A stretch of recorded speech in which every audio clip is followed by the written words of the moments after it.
we need clarification here. I just want somebody to explain in a way that we will understand, because I do not know the reason as to why Rigiji siku ya leo ameongea, and when he was mentioning wale watu wako kwa opposition, or rather wale watu ambao wanaweza kibizana na Kasongo, ama wale candidate ambao labda watachaguliwa ama mwenye atateuliwa pale kwa United Opposition, why has he not mentioned Matiang'i? Juu nimesikia ameongea mambo ya Kalonzo, ameongea mambo ya Eugene, ameongea mambo ya Martha Karua, mention mtu anaitwa Natembea.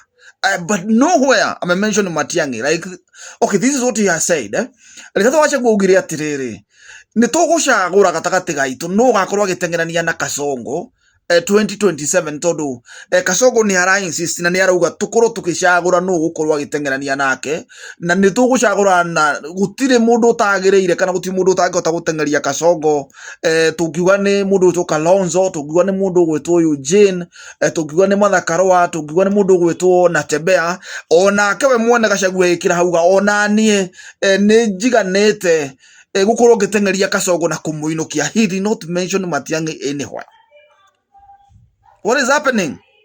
Is he not in the United Opposition? Ebu niambieni hapo. Why? Mbona hakuwekwa hapo?